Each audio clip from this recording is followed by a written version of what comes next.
Ladies and gentlemen, we got him.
I'm sorry. I'm not sorry. Welcome back. Who did that? Welcome back, folks, to another episode of By Rocktar. Happy to have you here. I'm putting the hat back on. I couldn't help myself. Josh sent that one to me, and on the same wavelength, he and I started moving it over to the stream box so that I could have it as the opening to the stream, and he simultaneously said, you better open the stream with that. So we were on the same page. Good luck getting that out of your head, folks. We got a few updates to go through today. There was quite a bit that happened, but today probably won't be as long as the last couple. We'll be back on a kind of a longer schedule starting tomorrow. Welcome in 10 out of 10. We're gonna watch it again because it's stuck in my head now, and it's one of those things. You know how when a new song comes out, you turn it on and then you just can't turn it. You got to listen to it over and over again until you're sick of it. That's what's gonna happen, and I think I'm gonna put that on, a tape or something and give it to my wife with like a love note around it. All right, let's jump in here. We've got quite a bit of footage that I want to go over. The first thing I want to cover, though, is we've been talking a lot at the beginning of the streams about the merch. I got to cover some stuff. On this because we keep getting comments about it. Let's talk for just a minute, and then we'll move forward. This is all Ukraine related. Give me a moment of your time, okay? Every piece of merch that we sell in the month of March, and I'm saying this as directly as I can and as publicly as possible. I don't know how I can be more, direct or forward about this. Every piece of merch that we sell will go to charity, right? We get a lot of comments each time we release a new piece of this merch. Oh, bullshit. It will. We're trying to determine right now which charity is the best because you guys know as well as we do that there are charities out there that don't stand behind their commitments. We have a front runner, but we have not finalized that decision. The front runner right now is the Canadian Red Cross and their Ukraine program. That's the front runner for us. Now, we have yet to be paid for any of this merch because we do this through a merchandise partner bunker branding. When we are paid and we make that donation, whatever it is, as of right now, as of this morning, it was over $90,000 worth of merchandise sales. We will publicly show that donation. Okay? Speaking of merch, There's a new design out there for you. And I'm really excited about this one. We've been working on it for a little while. But President Zelensky, in response to the West, said, I don't need a ride. I need ammunition. I don't need a ride. I need ammunition. It's available on the merch store, ! merch, and you can jump over there and check that out. All right? Any sale goes towards charity for Ukraine. Where's the Bayraktar shirt with the angel? That one's coming. Bayraktar. We're gonna open the stream from now forward until the end of this with the Bayraktar video. So just when you hear that, start bopping because it's time to have a live. All right, so what I want to do is I want to jump straight into the footage that we have because there's quite a bit of it for us to get through. I've got Josh and Will in my ear again. And let's jump into the website. While we're doing that, I'm going to be saying thank you along the way to our new members. We had a couple come in overnight. JP Racing, Storm Squire 89, Mark Place, Cody Christofferson. Thanks very much for becoming members. Make sure you're joining the Discord. Make sure you downloaded the app. Make sure you've hit the thumb button and all of that YouTube shill that I'm supposed to do. Gerald Armstrong, thank you for the $5. Opinion on the Ukrainian politicians that they're fighting for the New World Order. Yes and no. You know, I have opinions on the quote New World Order, and I think people misuse their words sometimes, and their words are taken out of context. Thinking about dropping into Ukraine, boys. Thank you for the $4.99, Daddy Dank. Definitely check in with us if you do. Mike MC, thank you for the $2. I'm hearing news that the ghost was just propaganda. Thank you for reminding me to cover that one. I'm gonna pull up the other shirt. And we're gonna talk about the ghost. Hoodies. Hoodies for the merch are also available for the ghost shirt and the Russia warship go f yourself shirt. Let's talk about the ghost. And let's talk about this situation, right? Because we posted on Facebook about this. I did. That was me behind the Facebook post. We posted on Facebook about this, and there were nothing but comments. Too bad it's all fake. What's fake? I can guarantee you that there is at least one Ukrainian pilot whom has downed at least one Russian aircraft. That's the ghost of Kyiv. That's the guy. If there's another one, he's that guy too. There's a female Ukrainian pilot. She was taken down early on in the invasion. That's the ghost of Kyiv. The ghost doesn't need to be one person, but it embodies the resistance. All right? Now let's talk about the 13. Let's talk about Snake Island. A lot of comments about Snake Island, but they're alive now. Does that mean we can't celebrate them?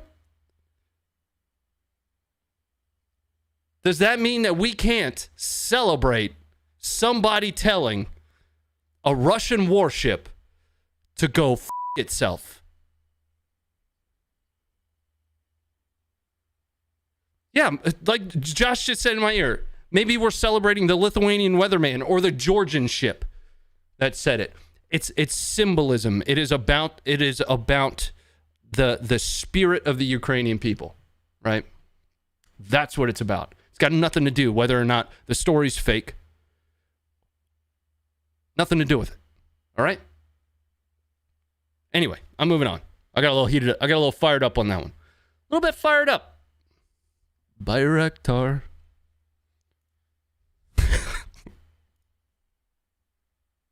Who wants to watch Bayraktar again?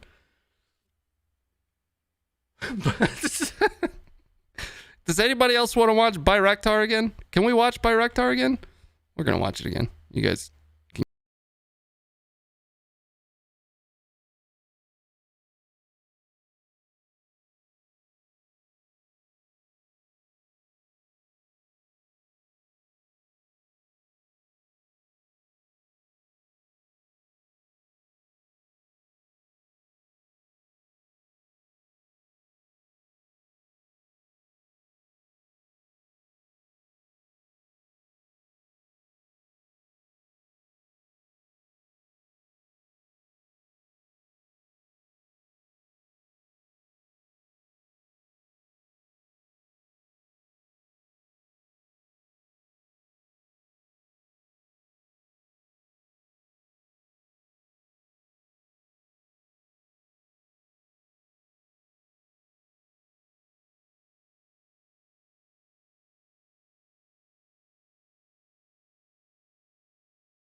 Okay, so I'm not sorry. I'm going to play it again before the stream's over, too. I just want everybody to know that it's going to get played again. I won't do it anymore for at least the next hour, though, okay? I want to cover a couple things. There's a poll out there. There's a poll out there because there's been a lot of talk about no-fly zones over top of Ukraine.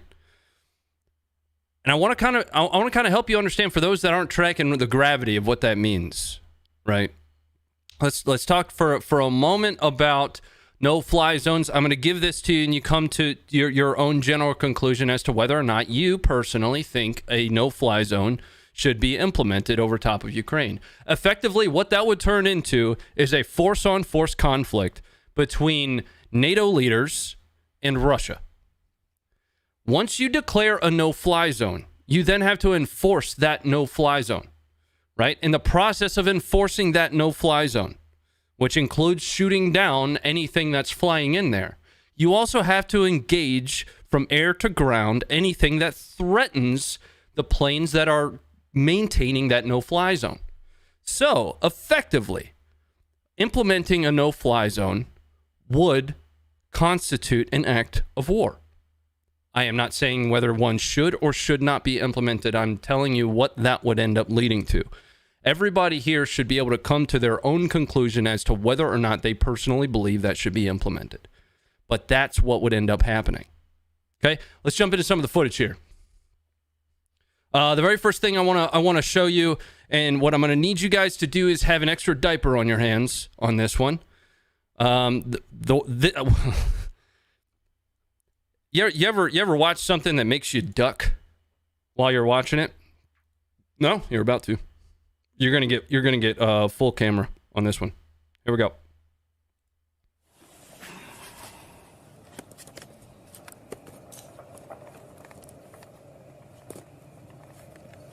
This is a tank.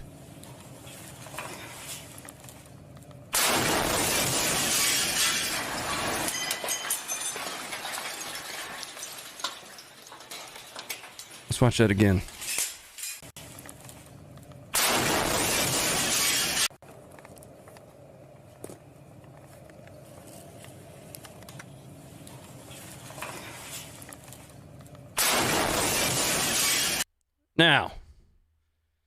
Now, let's take a little bit closer of a look at it, right? You can actually see that the tank wasn't originally firing exactly at this fine gentleman, maybe, at his location. Down here, you're going to see the round ricochet off of this small little hut slash building slash bus stop. Right there. So you can see that ricochet, and that's just going to be enough to send it right what appears to be underneath of where this guy is filming from here. Okay? Now let's watch it.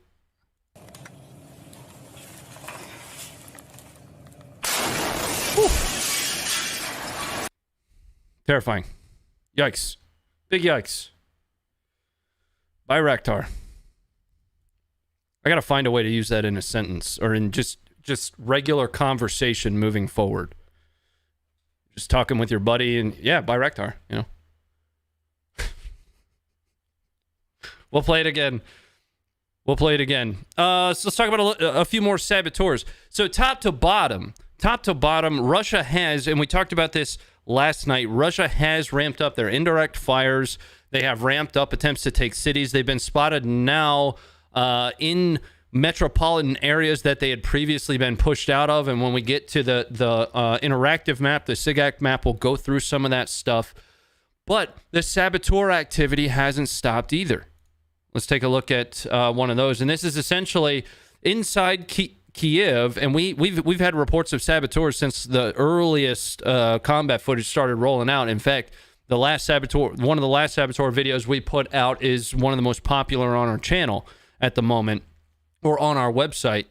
Now, this individual was being spotted placing an IR beacon, presumably to signal some form of an airstrike in the future. And a civilian runs into him and ends up detaining him. So let's get this pulled up, and we'll take a closer look at it. And this is reportedly Kiev. We cannot confirm that. See this individual here?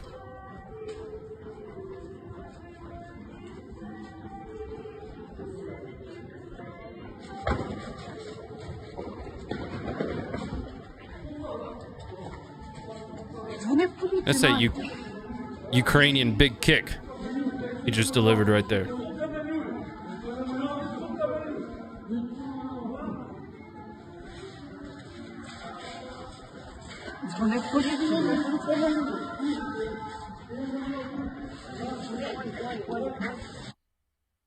Let's watch that. Let's watch that one more time. What was that, Josh?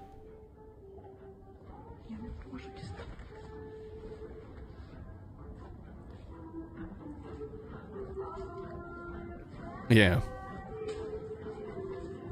Now so what Josh is saying in my ear is think about just generally the testicular fortitude of this guy, because he doesn't presumably know what he is about to engage there. Now, this could be a Ukrainian agent versus Russian agent of some kind, but it could just be civilian guy, and he ends up delivering a left kick to the hind parts of some Spetsnaz dude. You know, you just gotta put yourself into that frame of mind when watching this. Bayraktar. All right, let's take a look at a few other things here. So indirect strikes were very prevalent today, and we've talked a lot over the last couple days about how sparingly we've seen indirect fires. There are a few videos on the site that I absolutely think you should go in there and take a look at that I can't show you here. We have some pretty nasty aftermath footage of the strike on the TV station, to include things that people definitely need to understand better. I'll say as much as that. But let's take a look at an absolutely massive explosion outside of Kharkiv. Kharkiv. Coming up for you right now.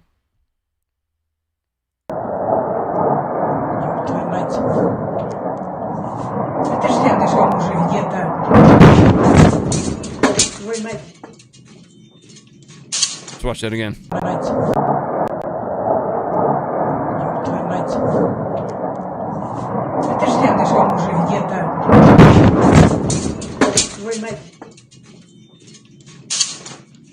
Совсем уже поехала ногами. 60 NXT, thank you for the 95 cents. Do you sell your clothes abroad? Our merch partner does ship internationally. Yes. Okay.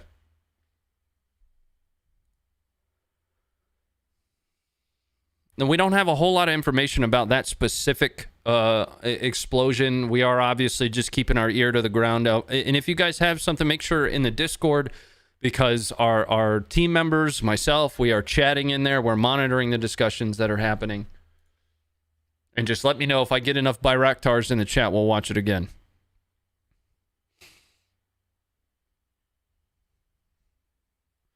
All right, here's another example of my theory. I've had this theory for a few days now that absolutely everybody in Ukraine is a Chad.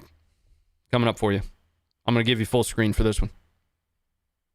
Многие сейчас говорят о том, что цыгане своровали танк. Но, друзья, это все неправда.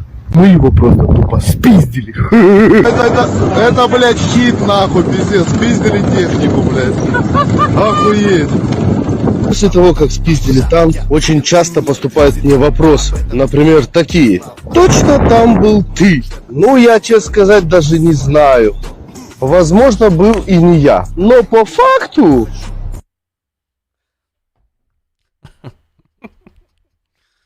Yeah, Chads. Absolute Chads. Everything from the guy walking a landmine off the road to Baba Yaga screwing a suppressor onto his rifle to this absolute legend with his tractor driving around doing the Lord's work. Amazing.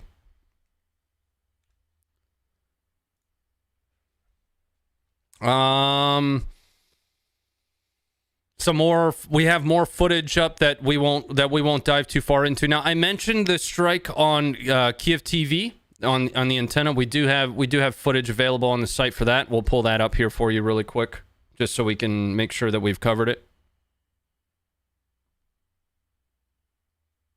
I'm gonna give you. We're actually gonna go to the left screen. No, we'll go full screen for this one.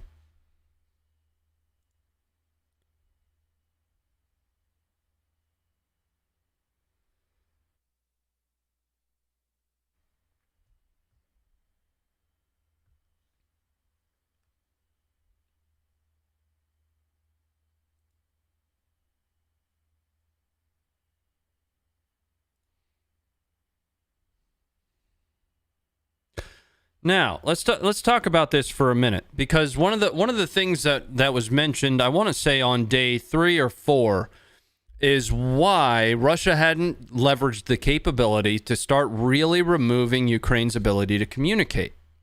That's what you're looking at here. Communication can be intra, extra, communicating internally from a C2, a command and control perspective. It can be communicating externally. It could be communicating propaganda, right? Russia wants to remove that capability for the command structure to communicate. That includes TV. So we're starting to see that now. We're also starting to see, and I'll pull up the live map for you. In the east, confirmed internet going down. In Luhansk Oblast, here, live UA map has been extra slow today. I think they are experiencing a lot of traffic. Right? So those attempts to continue taking the internet down, to take communications away, those are happening, and they are coinciding with those that heavier press into the metropolitan areas. I'm sure you guys have seen the stories of the 40-mile plus long convoy from the north that's moving in.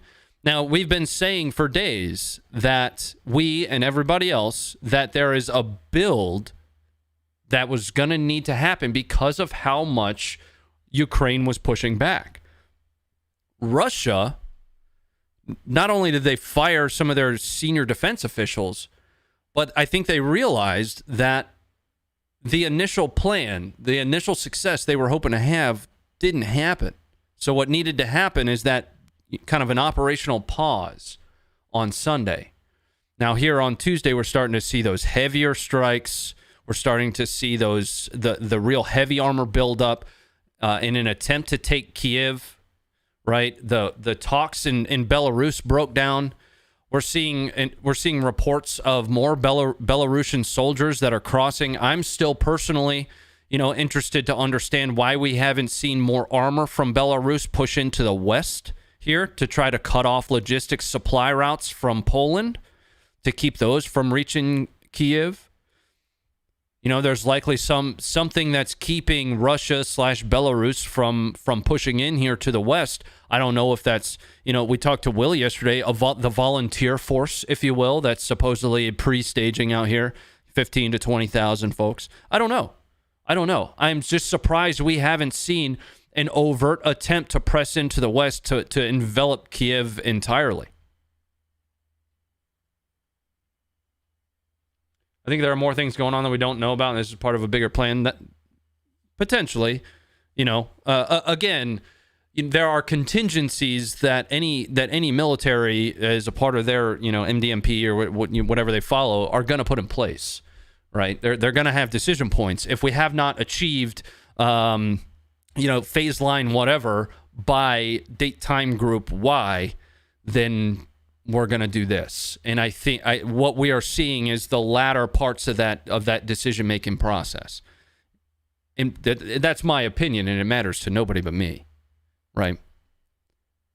But a lot more activity to press into Kiev, like we've been talking about, was going to happen. We still don't see a whole lot of press along the eastern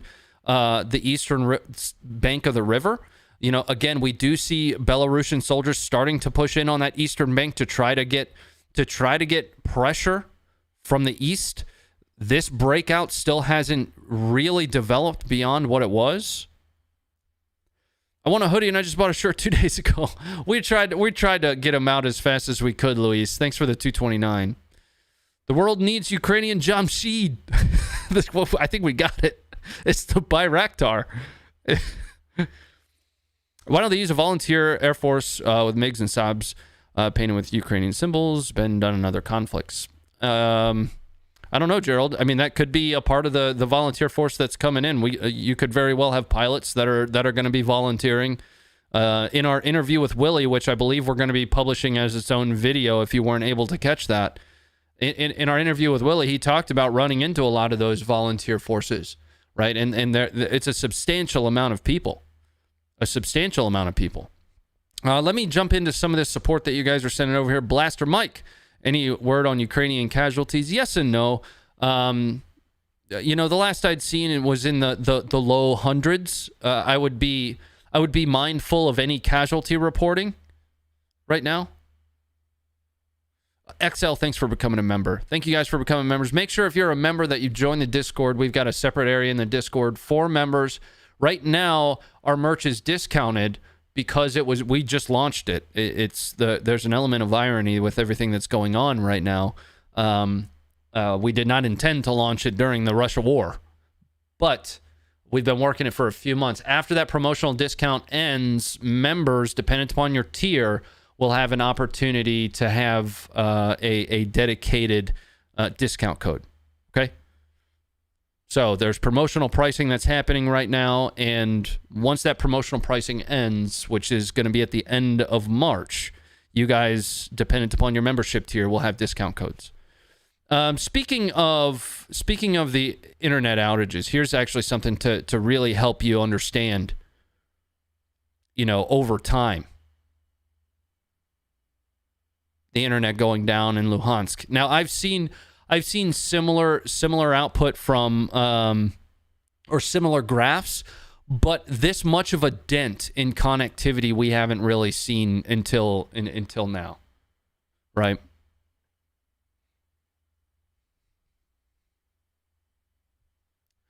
From a mitigation perspective, though, Elon Musk does have Starlink that is arriving, that is approved, free to use in Ukraine. Obviously, getting the terminals there is dependent upon supply lines and, ensuring that it's actually able to reach its destination and you have something to connect to. Without that, I can't just point my phone up at the heavens and say, you know, Daddy Elon, please give me internet. You know, there's a receiver portion there, but I'm starting to see photos of those arriving to help mitigate some of these C2 problems.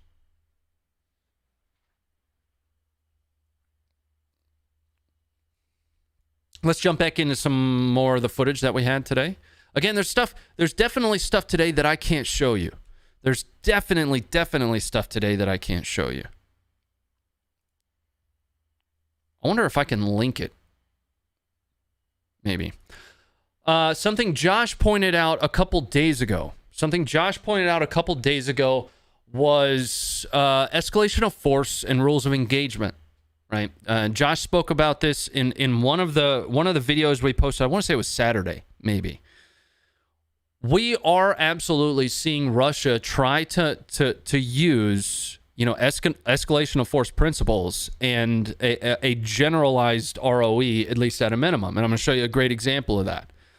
Unarmed citizens, are essentially keeping this convoy from moving.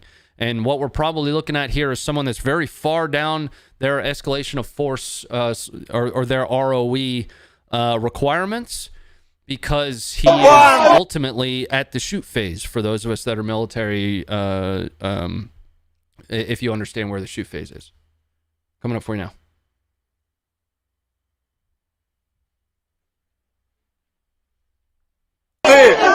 Оккупанты!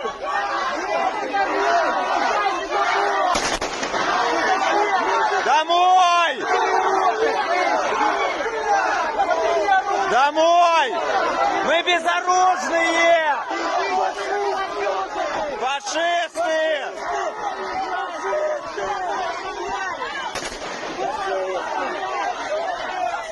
Вы будете по мирным стрелять? По мирным! Без оружия! У нас нет оружия!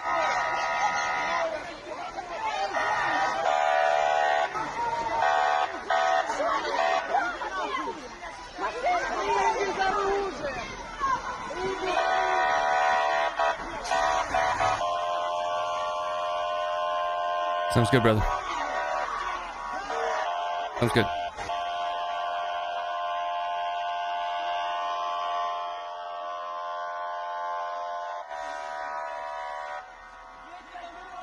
Домой!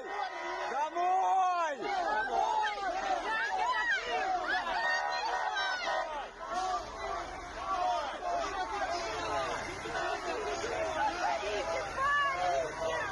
Вы что делаете? Вы что делаете? Домой!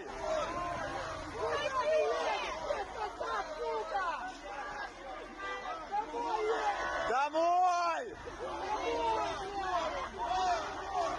Вам тут не Россия!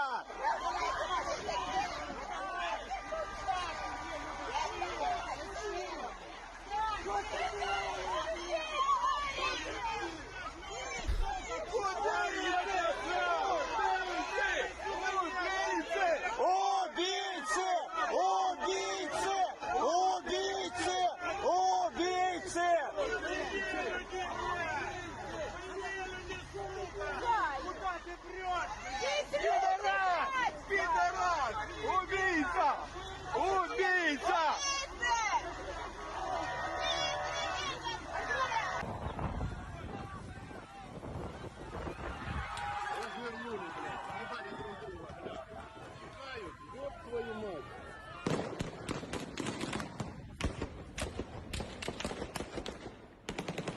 That's about the point that I think the Russians had had enough. Either that or they were engaged. Okay. Let's pull back up here. And we'll go on to our next video here. Again, we're not going to be live for the same period of time tonight. We're really only going to be covering the top level stuff that we saw today. Make sure you guys are jumping in. I do want to show one that I've kind of been waiting for happen, and that's the use of commercial drones. Now, this is something that, you know, we saw become prevalent in Syria, in the Middle East. We're starting to see that become a thing, at least. I wouldn't say prevalent yet in Ukraine.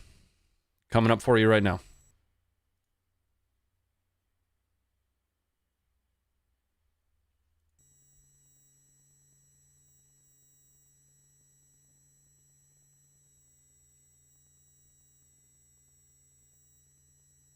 Now, this is a small commercial drone, small being relative.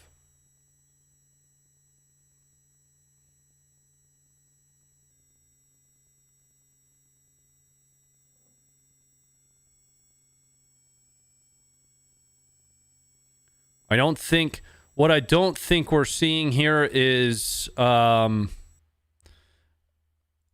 munitions being employed by this drone. I think what we're looking at here is the drone being used from an ISR perspective.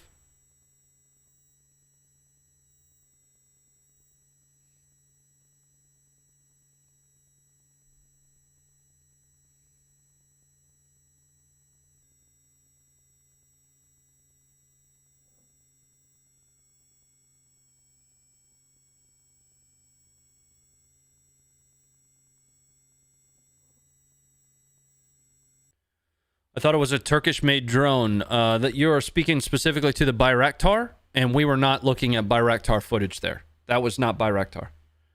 But this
I'm sorry. I know it wasn't an hour. I know it wasn't an hour, and I'm sorry. I'm not sorry, because I'll listen to it over and over again. It's an absolute banger of a song. It is, and you're just going to have to live with that. And I like to have fun at work. I do.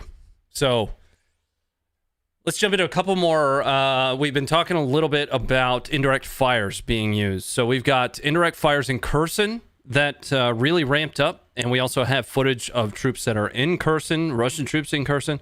But we also have some pretty heavy footage of indirect fires in Kiev. We're going to take a look at the Kiev strike first. It's coming up for you right now. Друзья, срочно на вышке, только что по телеге Киев. Летит. Макс, пошли в укриття. Терміново.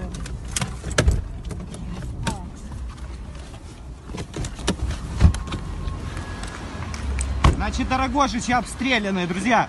Дорогожичи обстреляны. I will walk you guys through what the Bayraktar is here very soon. Легли к зданию и легли дальше от стекол.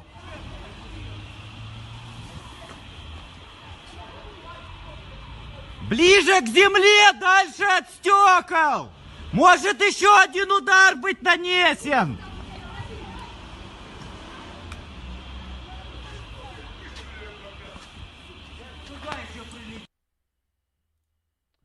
All right, let me show you guys what the Bayraktar is. Give me a second here.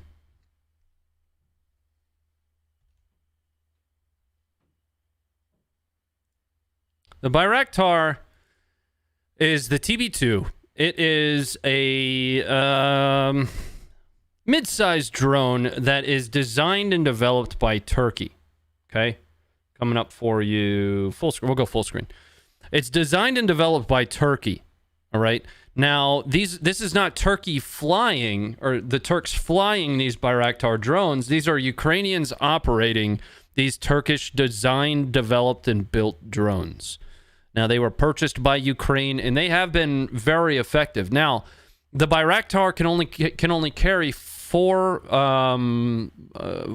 munitions at a time, 4 rockets, 4 missiles at a time. I do know there's a difference between rockets and missiles. I just don't know which one would be applicable here. They can carry 4 at a time, so they don't have a whole lot of these either, right? I've heard like 6 maybe. Think about a 40-mile-long convoy. Think about a 40-mile-long convoy, and you're trying to engage and slow the progress of that convoy with this. What's interesting, though, is, and I'll pull this footage up here. What's interesting, though, is that the Bayraktar is engaging anti-air systems that theoretically would be able to take it out. Right? Let me see if I can find that video.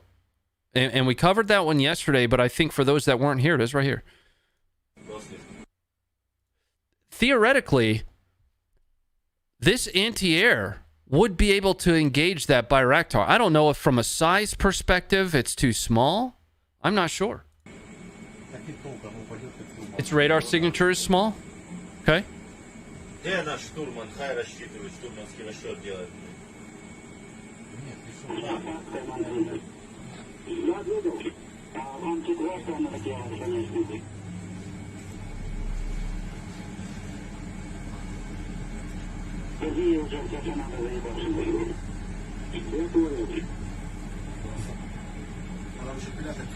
It's only a matter of time, Noah.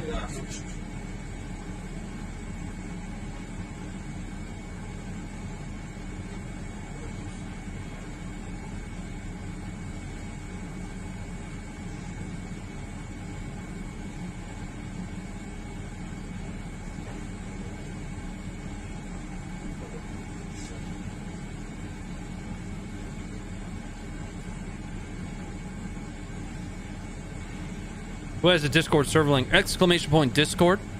Exclamation point Discord.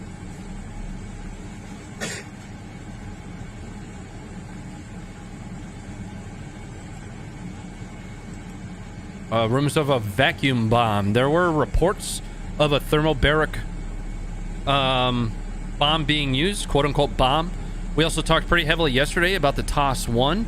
A TOS-1 was reportedly captured today Just so everybody's, if you're not tracking that the report yet, Atas-1 was reportedly captured today by Ukraine.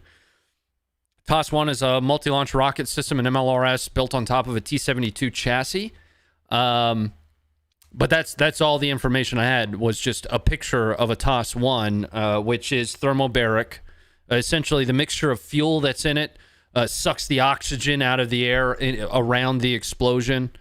Russia calls it the heavy flamethrower. But the report that we had yesterday about the thermobaric bomb, about the, quote, vacuum bomb, the target for that, even though Ukraine said, I understand that Ukraine said it was a vacuum bomb or a thermobaric bomb, the target for that was a fuel depot. And a lot of people said that it was a vacuum bomb, I think largely because of the size of the explosion, right? Something to think about is the target that was engaged there, being a fuel depot. What's the point of a 40-mile long convoy? There's also reports that it's, you know, a series of convoys that's taking up about a 40-mile long road, essentially overwhelming force to try to take Kiev. An overwhelming force to try to take Kiev. I'm going to cover a couple more things before we're out of here for the night. Again, this one was supposed to be relatively short, just to walk you through some of the things that we had seen. There are a couple that I cannot pull up here. I do want to show you some more indirect fires that targeted Kharkiv. We're going to watch Bayraktar before we go again, I promise. But first, I want to jump into the map. Because for those that might be new here, we're going to talk a little bit about, some of those strategy pieces that we've seen Russia actively trying to use. Coming up. All right, so here's our map. Now, we've still got the four axes. We've got the southern axis. Russian troops have made their way into Kherson. That is a threat. That is a problem because it gives them that additional foothold along the western bank of the river, right? They haven't really had a foothold in the southwest here. They've been conducting strikes, especially against airports, and they did increase strikes against airports and logistics centers today. But they have made their way into Kherson. Now, early on, and the map doesn't appear to want to load here, early on we talked about the resistance in Kherson. They were keeping them out. There were bridges that were taken down. They are now essentially looting all through Kherson. Russia's still running into a lot of logistical issues, not just including fuel, but food as well. But the press in the east, in the southeast for Mariupol has continued as well. We've been talking a lot about this land bridge as a base of operations, really just connecting Russia to Crimea. If they establish this land bridge between these two controlled areas, that's just going to be it's going to be so difficult for Ukraine to be able to even come to the negotiating table and say, "Give me back the middle area." Right? Russia, when they had their discussions with Belarus, Russia very plainly said, "We want Donetsk, Luhansk, and we want Crimea." Well, if they establish this southeastern base, and when I say base, I mean it from a foundational perspective. I don't mean base like a forward operating base. I mean like as a basis from which to either further attack, to regroup, from a logistical perspective, from a control perspective. That is so important. But one of the biggest problems that we've been talking about as well, and I'm rehashing some things we've covered the last couple nights for those that might be new. One of the other big problems that we've been talking about is these troops that are deployed to the east here that are essentially being held in place by Donetsk and Luhansk and the heavy buildup that's always been there. At some point, if a breakout happens here from the south to try to connect along this line, you have isolated these troops in the east for Ukraine. Now, as they push up through Kherson, they start to have a presence along this southwest corridor here. I'm still expecting us to see armor in some kind of incursion crossover on the west. We have yet to see that, but we do see tanks and build up. Yep, here we go. Ukrainian military intelligence warns about possible provocation by Russian special services for formal involvement of Belarusian troops in a Russian war against Ukraine. The Institute for the Study of War talks a lot about the concerns about Belarusian troops and armor pressing into the West. That 40-mile, plus convoy, quote unquote, is around about this location here. Now, this is only from Kiev to Chernobyl is only like 50 miles. This distance is only like 50 miles. So from a scale perspective, keep that in mind. You guys can't see the legend, but I can see it down here. 10 miles is about 3/4 of this distance.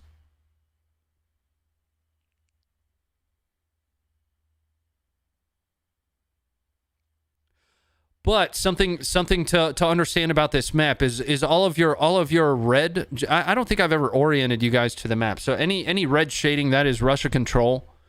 Any red SIGAC dots, that is Russian activity. Any blue dots is essentially Ukrainian activity. More or less, right? Ukrainian positive. That's at least what I've gathered. I don't know that that's official. I haven't really seen a legend for this yet. But that's what I've gathered. Like this one specifically, Russian military convoy was destroyed on this highway, right? So that's Ukrainian activity destroying a Russian military convoy. This one has to do very heavily with Russia. I've seen a few reports of this too. Continued reports of Russians abandoning their equipment, including the Tor M2 in the field, which is one of their most capable SAM systems, like that says, a surface-to-air missile. Whether that's because of morale problems or logistical problems, fuel, I'm not sure. My brain, seeing the reports that are coming out of the captured Russian soldiers, my brain tells me it's a mixture of all of them. Right, whether it be morale or not having enough fuel, even the example of the Georgian ship, telling the Russian ship go f yourself. Even in that example, the Russian ship's essentially begging for fuel.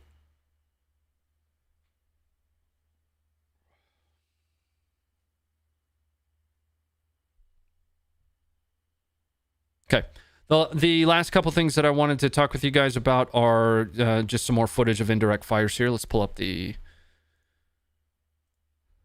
website.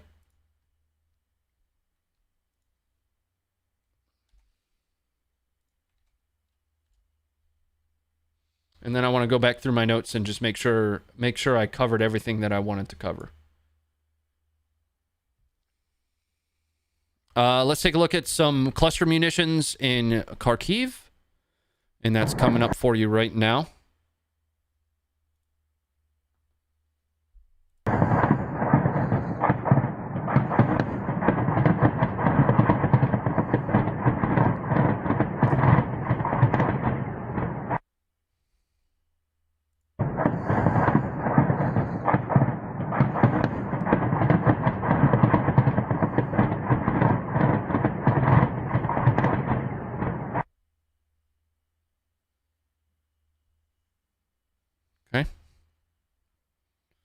I got one more video to show you, and then I'm going to just double check my notes. We're going to chat. I'm going to go through all this support that's been coming over, and then we'll be closing things out. Where was it?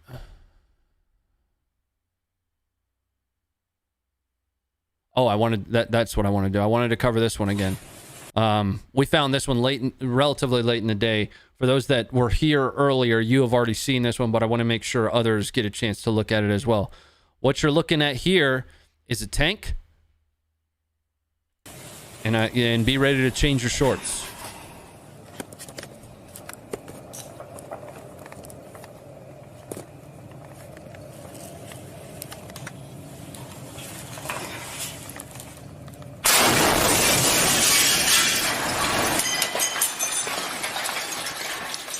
Watch that again. Then I'll break it down a little bit for you.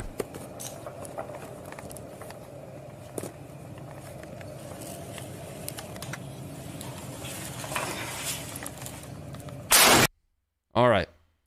So That tank, and you can see it here, isn't originally firing at this individual's location. All right?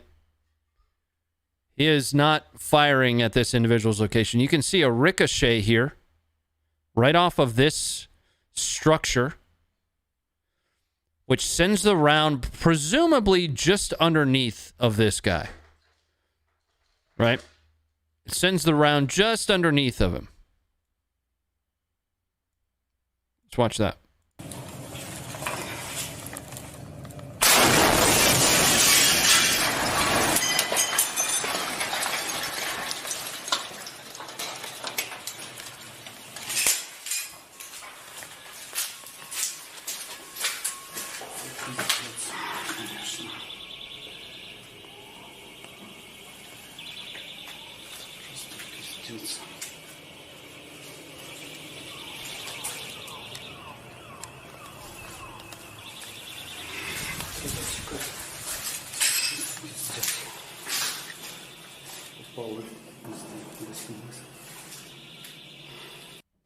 Okay.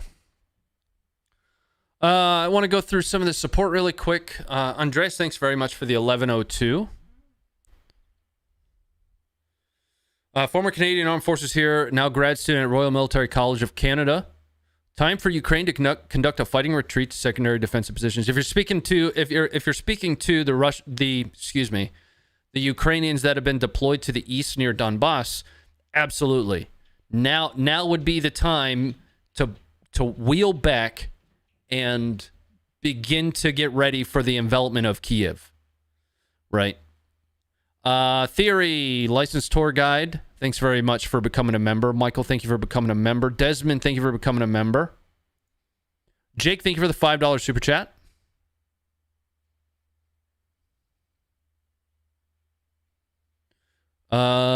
Jester App, thank you for the $10. Joel Silva, thank you for the $1 super chat. Coulter, thank you for the $10.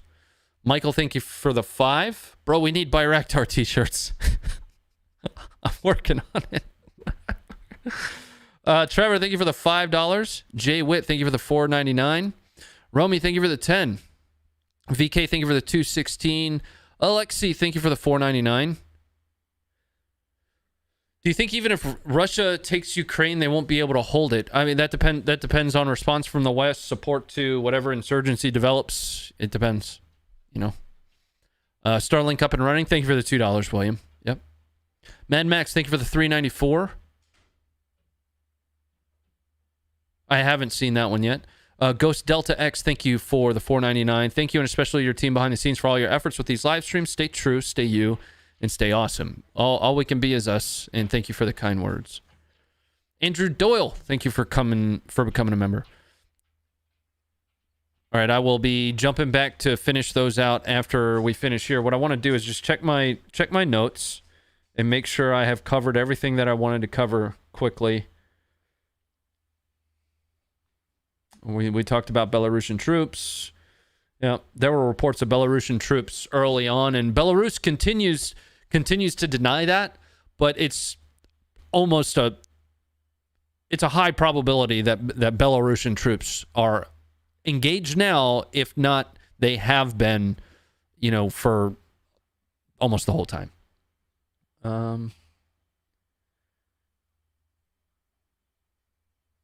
Yeah, so Kherson City. So we talked about Kherson. I talked a couple days ago about being generally surprised that we haven't seen more activity in Odessa, right? Odessa being a very big port, kind of a pretty strategic location right here, being so close to Moldova, so far west from a sea perspective. That's a key piece of terrain. They have been, somewhat unsuccessful in capturing Odessa. There have been early on in the invasion, there were artillery strikes there, but because Russia has now, gotten a foothold in Kherson, that gives them the opportunity to press further and further towards Odessa, right? Obviously, kind of dominoes. After you take one city, you move to the next one, or establish a foothold, move to the next one. Odessa is an important city for them to take. Again, the further west that they have a foothold, the closer they are to Europe. Speaking of Europe, Ukraine was approved to be a candidate member of the EU today. So technically, they're already in a European candidate nation. But I think you understand my point there. Having that far western port could be considered of a pretty strategic location. Okay, let me check my notes again.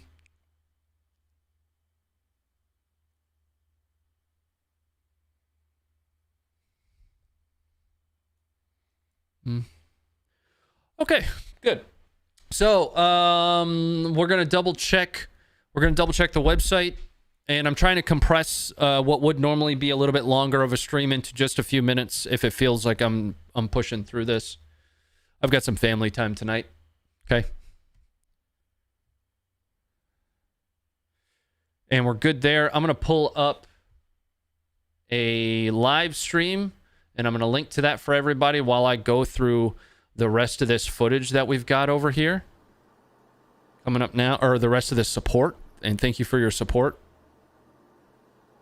I'll be linking that in the chat here momentarily. We do have this embedded in the website as well. Jumping back up to the top, Mr. Polar Bear, thank you for the $5. Are they allowing Americans to volunteer to help Ukraine without any prosecution? I actually haven't heard any guidance on that. I haven't looked for it, so that doesn't mean it isn't out there. But I haven't heard any guidance from the United States government about volunteering in Ukraine. If you guys have, jump into Discord and let us know, because I'd be interested to understand what America is essentially saying about a volunteer force. Ambitious Son, thank you for the 20. Thank you and your team. Love the work you guys do. Rah, thanks for being here. Andreas Forster, thanks for the 1102. Yes, that's what I meant. Attrition is the name of the game. Can't get encircled in the east. Buy time for Russian will to collapse and regroup for counteroffensive. So Ukraine is relatively limited in what they have access and capability to. Over time, if Russia continues these operational pauses, if you will, they're only allowing the West to continue to build momentum and providing lethal aid to Russia. That's what happened all day Sunday. While Russia essentially sat back and built up, so too did Ukraine. So too did the volunteer forces that are going to be, flooding in from the West. The international community might not be able to provide official aid, but from a volunteer perspective, again, we talked to Willie yesterday. There's 15 to 20,000 volunteers just standing by right now, if not already on their way. Templar Discipline, thank you for the $10. Young Steezy, thank you for the $4.99. I can't read your name because I think it's in Russian, but thank you for the $6.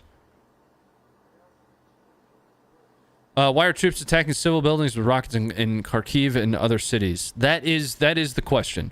Now, from a military perspective, what that does is it's essentially fear. Right, continue to attack the civilian populace. It's a fear tactic to force negotiation. But Putin's benefit of doing that, of targeting residential areas, is what doesn't make sense to me. This isn't an invasion that is in the world's eyes, and he is actively targeting residential areas. Right, we're not even to the point, from a contingency operations perspective, where you can say that the military populace is intermingled, right? We're not there yet, because there are still official military installations in place. There's an official military still in place. I recognize and realize that the Ukrainians are arming their civilian populace, but there is still a Ukrainian military in place. Corn Pops Revenge, thanks for becoming a member. And Michael Kearns, thank you for the 20. Folks, that's going to be it for me tonight. I know it was a short one. We went for about an hour and 20 minutes or so. All I can do is say thank you for being here. Thank you very much for the communication. Thank you for responding to the poll. Thank you for responding to the poll. It's helpful to understand where everybody stands on a no-fly zone, and I'll just cover that really quickly. Keep in mind, and I'm just merely going to be relaying what that would entail should they establish a no-fly zone. When you establish that, NATO then has the requirement to enforce the no-fly zone. You don't just say, don't fly there. And then if they do it, you lay sanctions. Establishing a no-fly zone has to be enforced. It's military enforcement. So what would end up happening? What would end up happening is those assets in the NATO arsenal after the establishment of that no-fly zone would be engaging Russian aircraft. Not only would they be engaging Russian aircraft if they are breaking that no-fly zone rule, they're also going to be engaging ground forces that pose a threat to the NATO aircraft that are imposing that no-fly zone, or that are protecting that no-fly zone. So, de facto, by establishing a no-fly zone, what you're doing is an act of war. Is NATO, that would be a NATO act of war. Something to think about. Something to think about. Coffee on me. Troy, thank you for the 20.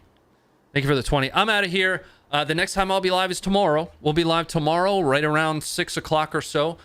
Give me a few minutes here or there. I'm typically, coming right off of dinner. If you guys want to, follow along on my other channel, please feel free to do that. I'll drop a link in the chat once or during Bayraktar, because we're going to watch that again. But we'll be live tomorrow from around 6 o'clock to 8 o'clock to go over the footage that we have. And we'll also be covering a little bit more of an update on where Russia is moving troops in and around. To the best of our ability, we're not experts. We just have eyes on, and we've been following conflict for a very long time. We're a small team of veterans focused on combat footage and making sure people see, without as much bias as possible. Everybody's got their internal biases. It's recognizing that you have them that allows you to try to break through that. But it's our job to showcase that as clearly as possible, so that when it does come time for the media to roll some of it, we can help combat agendas and narratives, if you will. But I'm out of here. Stay informed and enjoy this. We'll see you tomorrow.